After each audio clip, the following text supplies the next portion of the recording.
Demak, assalomu alaykum barchaga. Bugungi darsimizni boshlaymiz. Biz bugun punktuatsiyani o'tamiz. Ko'pincha punktuatsiya bizga testni yechishda kerak bo'ladi. Bundan tashqari, testni yechishimizdan tashqari punktuatsiyadan biz yana essay yozishda ham foydalanamiz. Chunki punktuatsiya bo'limi bizga juda kerakli yozuvda faol qo'llaniladigan bo'limlardan biri hisoblanadi. Azizlar, demak, bugungi darsimizni boshlaymiz. Bismillahirrohmanirrohim. Punktuatsiya. Har bir tinish belgisi muayyan qoidalar asosida qo'llanadi. Tinish belgilarining qo'llanishiga oid qoidalar to'plami punktuatsiya deyiladi. Demak, punktuatsiya deb har bir tinish belgisini biz bilamiz muayyan qoidalar asosida qo'llaniladi. Masalan, undov, his-hayajon gaplarda, nuqta, darak gapda, so'roq ohangidagi gaplarda masalanda. Shuning uchun ham har bir tinish belgisi muayyan qoidalar asosida qo'llaniladi deyilyapti bu yerda qoidada va tinish belgilarining qo'llanishiga oid qoidalar to'plamiga punktuatsiya deb aytilishi ta'kidlanmoqda. Eslatma. Hozirgi o'zbek yozuvida 10 xil tinish belgisidan foydalaniladi. Birinchisi, ya'ni asosan biz bilamiz, shu 10 ta tinish belgisini qo'llaymiz yozuvda. Hozirgi o'zbek yozuvida 10 xil tinish belgisidan foydalaniladi demak. Bu eslatma. Albatta, barchangiz eslab qoling. Birinchisi nuqta. Nuqta. Ikkinchisi vergul. Ovozim eshitilyaptimi yoki eshitilmayaptimi? Menimcha ovozim yaxshi bo'lsa kerak. Ovozim eshitilyapti. Davom ettirishimiz mumkin, azizlar. Demak, biz ko'ryapmiz nuqta, vergul, nuqtali vergul, 2 nuqta, tire, so'roq belgisi, undov belgisi, ko'p nuqta. Mana shu yerda ta'kidlab o'tishim lozim. Ko'p nuqtani ko'pchilik adashib 3 nuqta deydi. Azizlar, iltimos. Bunday qo'pol xatoga yo'l qo'ymang. 3 nuqta emas, ko'p nuqta deng, iltimos sizdan. 9-inchisi qavs va nihoyat 10-inchisi qo'sh tirnoq. Endi nuqta va uning qo'llanilishi. Bu haqda siz bilan batafsil to'xtalib o'tamiz. Bismillah. Nuqtaning yozuv belgisi sifatida ishlatilishi qadimgi arab manbalariga borib taqaladi. U o'zbek tilida tinish belgisi sifatida 19-asrning ikkinchi yarmidan boshlab ishlatila boshlangan. Nuqta o'zbek tilida odatda quyidagi o'rinlarda ishlatiladi. Birinchisi, his-hayajonsiz aytilgan darak, buyruq gaplardan so'ng. Demak, o'zbek tilida odatda quyidagi o'rinlarda ishlatilishini ko'rib o'tamiz hozir. Ya'ni 8 o'rinda. Birinchisi, his-hayajonsiz aytilgan, yuqorida aytganimdek, darak gapda, buyruq gaplardan so'ng nuqta qo'yiladi. Misollarni ko'rib o'tamiz, azizlar. Milliy istiqlol sharofati bilan yangicha tafakkur va yangicha fikrlar shakllanmoqda. Nuqta. O'zingga ravo ko'rmagan narsani boshqalarga ham ravo ko'rma. Nuqta. Farzandlarimiz doimo sog'lom bo'lsin. Nuqta. Misollarni ham qoidaga mos ravishda ko'rib o'tdik, azizlar. Endi ikkinchi ato gaplardan keyin ham nuqta qo'yiladi. Misollarni ko'rib o'tamiz. Ilk bahor. Daraxtlar endi kurtak yoza boshlagan palla. Bular yoyiq ato gaplar hisoblanadi.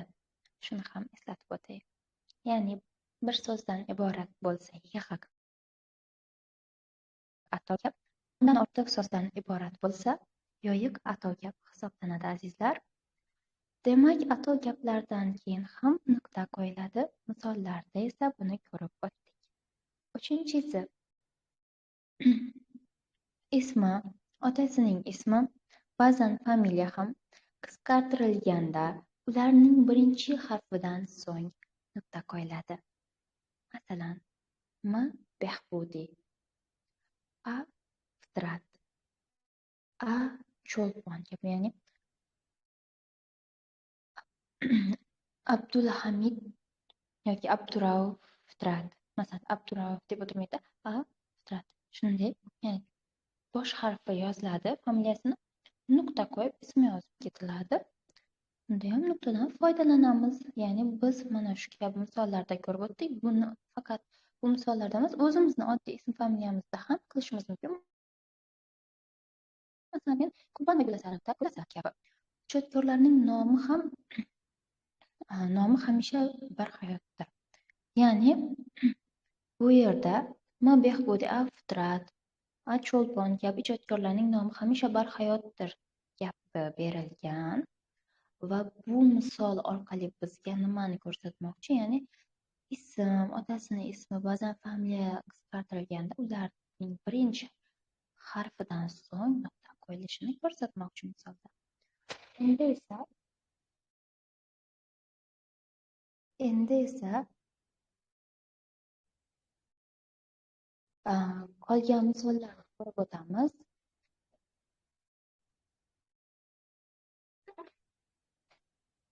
A.S. Pushkin rus poeziyasining quyoshi. Ya'ni bu yerda ham xuddi shu narsa bo'lyapti. Ism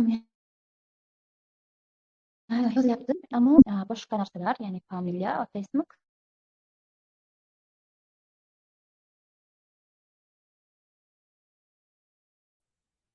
Men shuncha paytdan beri gapirib yotibman, ammo ovoz eshitilmayapti menimcha.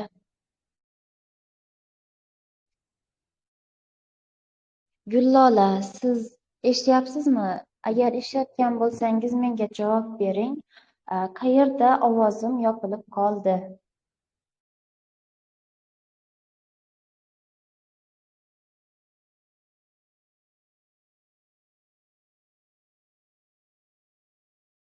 Ovozim eshitilyaptimi?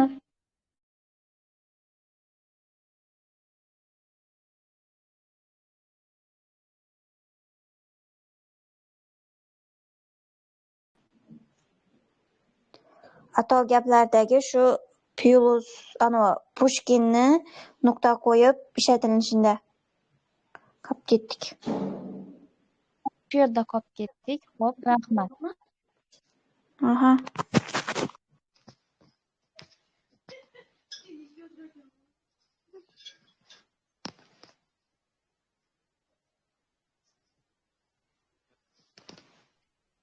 Demak, davom ettiramiz. Hozir ekranni qo'shaman. Ekranni qo'shsang biza nima ko'ramiz? Ekran iltimos gapirmayman. Ovozlaringizni yopib qo'yinglar, iltimos.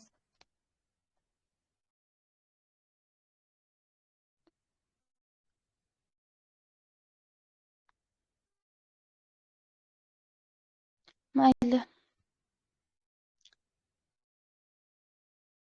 Davom ettiramiz, faqat ekransiz. Demak, biz qayerga keldik? Pushkin.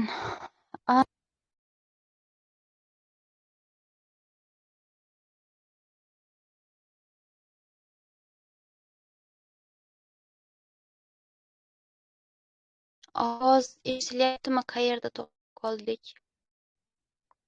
Eshitayotganlar aytib yuboring. Ovozingiz chala ketdi. Gulasarov bo'linib yotibdi.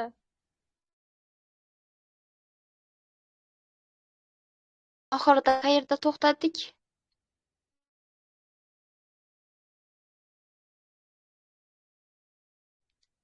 Oxirida qayerda to'xtagan edik? Kim eshitdi? Eshitilgan joyini aytsangiz kifoya o'zingizga. Bo'linib kelib turibdi ovozingiz. Bo'linib. Aniq chiqmay turibdi so'z. Mayli, unda videoni tashlab qo'yaman. Keyin esa savollar bo'lsa menga yozasiz. Hozir esa davom ettirishimiz kerak.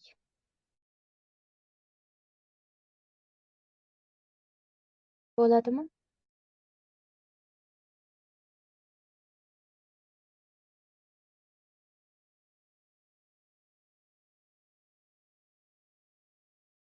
Eshitilyaptimi?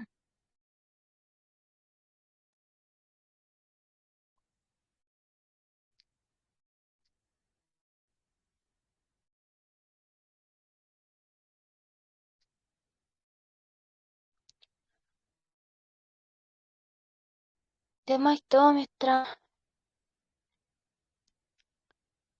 Hozir nuqtani o'tib olaylik, keyin efirni boshidan yoqaman, o'chirib turib. Demak, nashriyot ishlarida lug'at va ma'lumotlarda shartli ravishda qisqartirilgan ayrim so'zlarning birinchi harfi yoki bo'g'inidan so'ng nuqta qo'yiladi.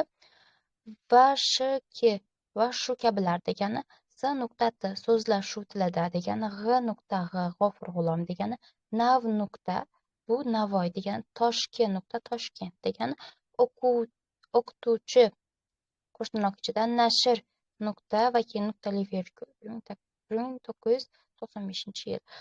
Bu nuqtani ishlatilishiga misollar edi. Nashr degani esa nashriyot. Shuning uchun nuqta qo'yilgan. Demak, 5. Qo'shma gapning birinchi qismidan so'ng kuchli to'xtam bo'lsa, mantiqan biri ikkinchisiga bog'lanmagan qo'shma gaplar orasida ham nuqta ishlash hollarda ikkinchi gap ammo lekin biroq chunki shuning uchun bog'lovchilari bilan boshlanishi mumkin. Bobodehqon yerga baraka urug'ini ekish bilan band. Nuqta. Chunki dalalarda ish qizg'in. Endi 6-o'rinda nuqtaning qo'llanilishi. Ba'zi bir hollarda yil, oy, kunni ifodalovchi raqamlardan so'ng ham nuqta qo'yilishi kuzatiladi. 21.03.2010 Masalan, bugungi sana ham xuddi shunday bo'lishi mumkin azizlar. 7. Ya'ni shunday bo'ladi hamisha. 7. Nuqtaning qo'llanilishi butunning qismlarini sanash uchun qo'llanilgan arab raqamlaridan so'ng ham nuqta ishlatilishi mumkin. Misollar: tovushlar quyidagi turlarga bo'linadi. 2.1 ya'ni birinchi degan 1 nuqta unli tovushlar, 2 nuqta undosh tovushlar. Har bir unli tovushlardan keyin ham, undosh tovushlardan keyin ham nuqta qo'yilgan. Va nihoyat 8-o'rinda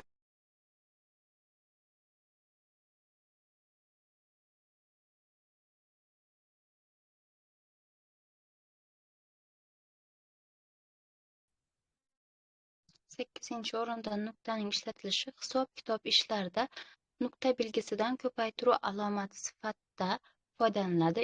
2.2 teng 4, 2 karra 2 4 demakdir. Demak, nuqta haqida batafsil tushunchaga ega bo'ldik. Hozircha efirni o'chiraman va qaytadan davom ettirish uchun yoqaman azizlar.